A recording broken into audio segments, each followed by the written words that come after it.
반갑습니다. 삼목장 남성셀 라디오 책 읽어주는 남재 남재현 목사입니다. 어느덧 한 해의 절반이 지나고 있습니다. 교회에서는 한 해의 절반을 인도해 주신 하나님께 감사하는 절기로 맥주 감사 주일을 다음 주일에 지키게 되는데요. 우리 남성분들은 지난 반년을 돌아볼 때 어떠신가요? 벌써 한 해의 절반이 지났다는 말은 그만큼 바쁘고 힘들고 고된 삶을 살았다는 말처럼 들리는데요. 한 해의 절반을 지나는 이번 한 주, 분주했던 일상을 잠시 멈추시고 우리 마음을 한번 들여다 보시기 바랍니다. 그리고 감사로 맥주 감사 주일을 준비하시면 좋겠습니다. 감사는 기적을 낳습니다.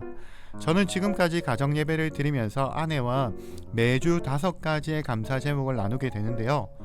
처음에는 이렇게 감사할 것이 매주 있을까라고 생각했지만 감사의 시각으로 지난 한 주를 돌아보면 인생의 재해석이 일어납니다. 그리고 그 감사가 감사를 낳고 하나님께서는 감사로 우리의 영광을 받으십니다. 한 해의 절반이 지나는 이번 한 주간은 여러분들의 바쁜 일상과 바쁜 마음을 잠시 멈추시고 감사의 제목을 찾아보는, 그래서 감사로 최고의 영광을 하나님께 올려드리는 우리 남성분들이 되시기를 바라면서 오늘도 한 주를 시작하는 월요일 아침 7시 여러분들에게 말씀과 삶을 나누는 남성셀 라디오 힘차게 한번 시작해 보도록 하겠습니다. 첫 번째 순서는 사연과 함께 나누는 찬양입니다. 오늘 사연을 나눠주신 분은 저희 삼목장의 임준효 집사님이십니다. 저도 힘들 때 가끔 임 집사님과 삶을 나누면 힘을 얻곤 하는데요. 제가 한번 읽어드리겠습니다. 나른하고 여유로운 주말 아침, 최근 중2 아들과 함께하는 게임 공략법을 유튜브로 시청하는 여유로운 시간. 갑자기 전날 목사님이 삼목장 라디오 사연 부탁하신 톡이 생각나 이렇게 몇 자 적고 있네요. 덕분에 제 인생을 풀어봅니다. 정말 많은 굴곡 속에 시간이 흘러 50년이 되었습니다. 높은 파도같이 굴곡이 큰 인생인데 저의 마음은 늘 평온했습니다. 참 감사한 일이죠. 지금도 전장 같은 상황 한가운데 은혜의 캡슐 안에 있는 인생입니다. 생각을 문장으로, 단어로 정의하는 걸 즐겨하는 편이라 그렇게 이야기해보려 합니다. 일용할 양식. 일용할 양식으로 먼저 풀어볼까요? 초딩 때였나? 성경학교에서 풍선의 소원을 적어 날리는 이벤트로 기억됩니다. 당시 저는 풍선의 일용할 양식, 지혜 이렇게 적어 날렸습니다. 왜 그랬을까요? 지금도 의문이긴 하지만 참 조그만 게 기특했다 싶습니다. 그때 주님이 어린 저의 그 단어를 귀하게 보고 계셨나 봅니다. 지금까지도 일용할 양식은 저의 물질관에 지대한 영향을 끼치는 단어입니다. 제 믿음을 지킬 수 있는 딱 하루 살 양의 풍족함을 주십니다. 믿음과 욕심의 경계를 줄타는 느낌으로.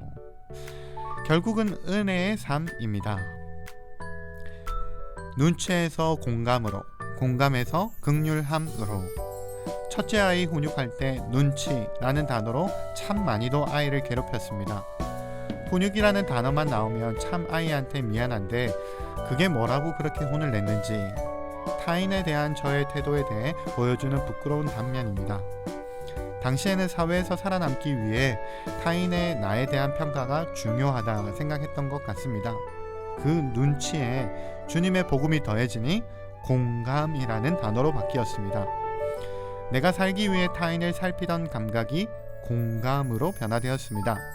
40대에 늘 머리를 떠나지 않던 단어입니다. 그런데 지금은 극률함이라는 단어가 그 자리를 대신합니다. 공감을 하게 되니 극률함으로 대하게 되더라고요. 요즘은 대학교 2학년짜리 아이를 극률함으로 훈육합니다. 되어짐. 마지막으로 되어짐을 이야기하려 합니다.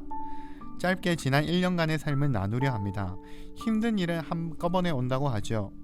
아버지가 전립선 암으로 진단을 받으시고 치료 중에 췌장암이 다시 확진되어 참 힘든 항암 치료를 받으시던 때에 투석 치료 중이시던 장인어른이 갑작스레 심장 판막 문제로 심장 수술을 받게 되시고, 그러던 중 아버지가 돌아가셔서 장례를 치렀습니다. 장인어른 심장 수술은 은혜 중에 잘 맞춰 회복하시고 이제 한숨 돌리나 했더니 이번에는 첫째 아이가 코로나 백신 후유증으로 복시가 와서 치료하느라 또 몇 개월을 맘고생했습니다. 절정은 저에게 찾아왔습니다. 회사 건강검진 중에 직장암이 발견되었습니다. 짧은 식은땀 후에 헛웃음... 그 이후로 참 힘든 항암 치료 기간 6개월째 잘 견디고 있습니다. 저번 달에 아버지 1주기 추모 예배를 드렸습니다. 추모 예배 중에 문득 이런 생각이 스칩니다. 아버지가 살아계셨으면 제가 항암 치료하는 걸 참 힘들게 보셨겠다. 당신 병치레 힘들까봐 일찍 돌아가셨나 보다. 어떻게 지나갔는지 모를 지난 1년간의 시간입니다. 저는 어떻게 지냈을까요? 너무 아무 일 없었다는 듯이 평온한 하루하루를 보내었습니다. 서두에 이야기 드렸던 폭풍 같은 삶의 연속에 캡슐 안에 있는 저의 평온함이랄까요? 이 기간에 저희 가정에는 저녁 시간마다 가족들이 모여 성경 읽기가 지속되고 그 중에 참 많은 은혜 나눔이 이루어지고 기도의 시간이 끊이지 않고 있습니다. 제가 계획한 건 단 한 건도 없습니다. 모두 그냥 되어짐의 연속입니다. 잘 살아보려고 참 많이도 용쓰며 살았습니다. 제가 어떻게 힘쓰며 살든지 저는 주님의 인도하심 위에 있습니다. 제가 어떤 선택하며 살든지 주님의 궤도를 벗어나지 않습니다. 그래서 지금은 이 되어짐에 주목합니다. 어려운 고비를 몇 개 넘어보니 하나님의 계획하심이 저의 노력함에 비할 바가 아니었음을 깨닫게 됩니다. 지금도 뭐 그리 녹록한 상황은 아니지만 저의 마음은 늘 평안합니다. 신앙생활도 마찬가지입니다. 그냥 성화의 과정은 되어지는 것입니다. 주님의 복음이 우리를 그렇게 사라지게 합니다. 다만 제가 힘쓰는 일은 주님의 복음을 믿는 것뿐입니다. 그러면 저는 주님의 자녀의 권세를 누리며 살게 됩니다. 마무리하려 합니다. 저는 지금 되어지는 삶을 살며 하나님의 자녀의 권세를 누리며 살고 있습니다. 해운대에서 김해까지 직장생활 22년째, 한 지붕 안에 장인 장모님을 모시고 아내와 자녀 2명, 6 식구가 여러가지 사건들 속에 참 재밌게 잘 살고 있습니다. 내일을 계획할 여유가 없어 오늘만을 최선을 다해 살고 있습니다. 그건 할 수 있겠더라고요. 지금도 순간순간 불안함이 훅 치고 들어옵니다. 그러나 잠시 다시 주님의 인도하심을 구하며 평안함을 다시 누립니다. 사연과 함께 나누는 찬양 코너라 작년에 많이 듣던 찬양을 소개합니다. 나의 믿음 약할 때입니다. 들을 때마다 주님의 함께 하심과 은혜를 찬양하게 됩니다. 오늘 하루도 승리하며 사시길 기도합니다. 네, 그럼 우리 임준효 집사님께서 나눠주신 사연과 함께 나의 믿음 약할 때라는 찬양 듣고 오시겠습니다. 나의 믿음 약할 때 주가 붙드네. 마귀 나를 꾀일 때 주가 붙드네.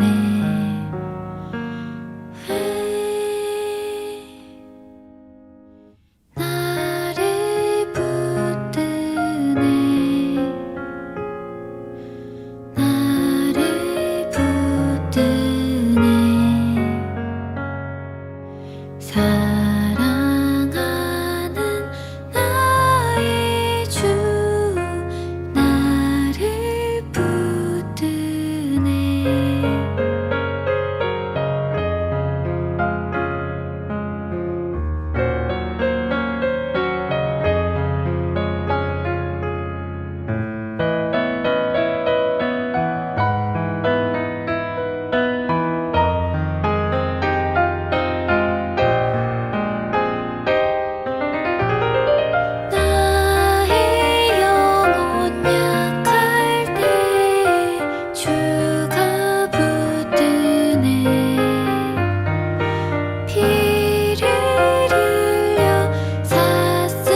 이어서 두 번째 순서는 지난주의 설교 3분 요약입니다. 우리 담임 목사님의 설교 요약을 듣고 오시겠습니다. 하나님을 아는 지식이 믿음과 삶의 모습을 결정합니다. 하나님을 아는 만큼 믿음이 성장하게 되고 믿음이 성장하는 만큼 삶의 모습이 변화됩니다. 하나님이 어떤 분이십니까? 오늘 본문 1절에 이렇게 말씀합니다. 하나님은 신들의 모임 가운데에 서시며 하나님은 그들 가운데서 재판하시느니라. 하나님은 세상 모든 통치자들과 재판관들을 주관하시며 심판하시는 분이십니다. 본문 8절에는 이렇게 말씀합니다. 하나님이여 일어나사 세상을 심판하소서. 모든 나라가 주의 소유이기 때문이니이다. 하나님이여 일어나사 세상을 심판하소서. 1절 말씀에서는 하나님께서 권세를 주신 세상 통치자들과 재판관들을 주관하시고 심판하신다, 이렇게 기록을 하고, 마지막 8절에서는 세상을 심판하소서. 하나님은 온 세상을 심판하시는 분이십니다. 그런데 주변을 보게 되면 하나님께서 도무지 심판하지 않으시는 것처럼 보일 때가 많습니다. 불의를 행하는 자들이 형통한 듯 살아가고 의롭게 살려고 하는 자들이 고통을 당합니다. 의문을 품게 되죠. 하나님께서 공의로우시다면, 지금도 죄 아래 있는 인간들을 심판하시는 분이시라면 어떻게 이런 일을 보시면서도 내버려 두시는 것일까? 이 의문에 대하여 성경은 세 가지로 말씀을 하십니다. 하나님께서 죄 아래 있는 인간을 심판하실 때에 어떤 방식으로 심판하시는지를 크게 세 가지를 성경에서 말씀을 합니다. 첫 번째는 공적인 정의 시행을 통해 심판하십니다. 두 번째, 내버려 두심으로 심판하십니다. 거기서 끝나지 않습니다. 세 번째로 장차 예수님께서 다시 오시는 날에 심판하십니다. 성경은 장차 예수님이 다시 오시는 날에 인류의 종말과 하나님의 대심판이 있다고 말씀을 합니다. 그러면 하나님의 현재적인 심판과 장차 나타날 종말의 대심판이 있음을 믿는 자들은 어떻게 살아야 하겠습니까? 하나님께서 우리에게 원하시는 것이 무엇인지 미가서 6장 8절에는 이렇게 말씀을 합니다. 여호와께서 내게 구하시는 것은 오직 정의를 행하며 인자를 사랑하며 겸손하게 하나님과 함께하는 것이 아니냐. 오직 정의를 행하며 인자를 사랑하며 겸손하게 하나님과 함께하는 것이 하나님께서 우리에게 원하시는 것입니다. 오늘 본문에 등장하는 가난한 자, 고아, 곤란한 자, 빈궁한 자들, 현대 사회에서 어떤 사람인가 하면 난민, 독거노인, 노숙인, 편부모 설아의 자녀들, 이주 노동자들을 가리키는 것입니다. 이들에게 문제가 있을 때에, 그런 사회적인 약자들에게 어떤 문제가 있을 때에 옳고 그름을 따라서 바르게 판단하며 동시에 하나님의 형상대로 지음받은 소중한 존재인 줄 알고 그에 합당한 처우를 하는 것, 이것이 정의를 행하는 것입니다. 이렇게 정의를 행하면 세상이 바뀌어지게 됩니다. 초대교회 성도들, 당시 세상을 바꾼 바로 이들의 신앙의 모습이 무엇인가 하면 형편이 어떠하든지 사회적 약자들의 깊은 관심을 갖고 그들을 돌보아 주었습니다. 오늘 본문 말씀대로 하면 정의를 실현했습니다. 그 결과 세상이 바뀐 것입니다. 팀 켈러가 쓴 정의란 무엇인가 라는 책이 있는데요, 정의란 하나님이 생각하신 세상을 만드는 것이다. 오늘 본문 5절에는 시편 기자가 이렇게 탄식을 합니다. 그들은 알지도 못하고 깨닫지도 못하며 흑암 중에 왕래하니 땅의 모든 터가 흔들리도다. 타락한 인간의 무지함과 어리석음과 죄악으로 말미암아 땅의 모든 터가 흔들리고 있습니다. 이렇게 불의한 세상, 무지하고 혼란한 세상에서 하나님의 심판을 믿는 우리는 어떻게 살아야 하겠습니까?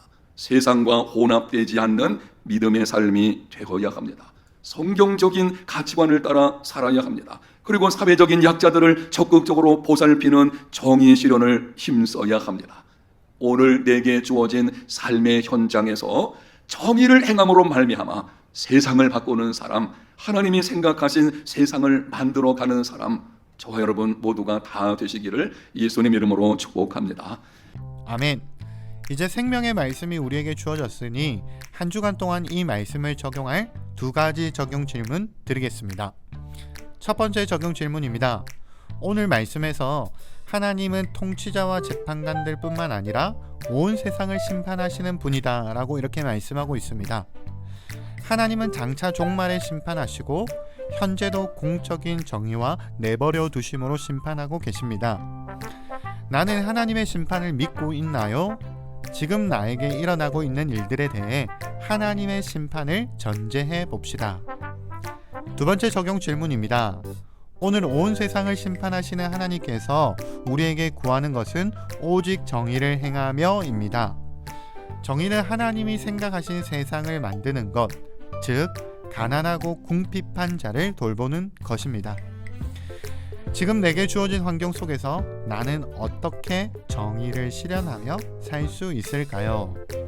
네, 이번 한 주간도 이 두 가지 적용 질문을 한번 곰곰이 생각해 보시고 말씀이 삶이 되어지는 역사가 일어나게 되시기를 바라겠습니다. 이어서 세 번째 순서는 책 읽어주는 남제입니다. 오늘 읽어드릴 책은 팀 켈러 목사님의 인생 질문이라는 책입니다. 이 책은 팀 켈러 목사님께서 영국 옥스퍼드에서 회의주의자들을 앞에 두고 강의하신 내용입니다. 다음과 같은 회의주의자들의 질문에 대한 답입니다. 요즘 세상에 사탄의 존재는 너무 터무니없지 않는가? 당신에게 묻겠다. 하나님의 아들 예수님도 머릿속과 마음속에 해박한 성경 지식 없이는 세상의 악한 세력에 감히 맞서지 않으셨다. 그렇다면 어찌 우리라고 다른 방식으로 삶과 대면하겠는가? 물론 이는 많은 시간과 노력이 필요한 일이다. 성경을 충분히 알려면 예배, 매일의 성경 읽기, 묵상과 암송, 찬송, 설교나 강의 듣기 등이 필요하다. 그러다 사탄의 공격을 만날 때 유혹 때문에 죄를 짓거나 낙심하거나 그냥 다 포기하고 싶어질 때면 성경의 말씀을 우리 중심에 두고 굳게 붙들어야 한다. 즉 그리스도의 말씀이 너희 속에 풍성히 거하게 해야 한다. 마치 진짜 싸움처럼 느껴질 것이다. J.C. 라일은 이렇게 썼다. 참된 기독교는 싸움이다. 세상에는 참된 기독교 신앙이 아닌 많은 것들이 종교라는 이름으로 통용되고 있다. 검열도 통과하고 무뎌진 양심을 달래주지만 진품은 아니다. 수많은 사람들이 매주일 교회에 가서 예배를 드리고 스스로를 그리스도인이라 부른다. 하지만 그들의 신앙에는 어떤 싸움도 없다. 그들은 영적 분투, 노력, 갈등, 자기 부인, 깨어있음, 긴장 같은 것을 전혀 알지 못한다. 시험과 세례를 부디 따로 떼어놓지 말라. 사탄이 예수님을 시험하기 위해 온 것은 그분이 하나님께 사명을 위임받고 능력을 입으셨기 때문이다. 곧 그분은 본격적으로 사람들을 가르치고 치유하고 영적 굴레에서 해방시키시는 사역을 시작하실 것이다. 마찬가지로 우리도 심중에서만 사탄과 싸우는 게 아니라 바깥 세상에서까지 싸운다. 다른 사람이 그리스도를 믿도록 돕거나 혹은 긍휼과 섬김의 행위로 가난한 이웃을 사랑할 때 우리는 그 지점에서 사탄과 싸우는 것이다. C.S. 루이스는 고난은 환영에 불과하다는 범신론자의 신념을 지적하면서 그리스도인은 악의 소극적인 자세를 가질 수 없다고 주장했다. 범신론자는 암이나 빈민가를 보며 당신이 현재를 신의 관점에서 볼 수 있다면 이 또한 신임을 깨달을 것이요 라고 말한다. 이에 그리스도인은 형편없는 소리도 하지 마시오 라고 응수한다. 기독교는 전투하는 종교이기 때문이다. 기독교는 하나님이 세상을 창조하셨다고 믿는다. 공간과 시간, 더위와 추위, 모든 색깔과 맛, 모든 동물과 식물을 그분의 머리로 지어졌다. 사람이 이야기를 꾸며내든 말이다. 그런데 기독교에 따르면 하나님이 지으신 세상의 수많은 부분이 잘못되었다. 하나님은 우리가 그것을 바로잡아야 한다고 힘주어 말씀하신다. 이 영적 전쟁을 위한 자원이 하나 더 있다. 바로 본문의 주인공이신 예수님이다.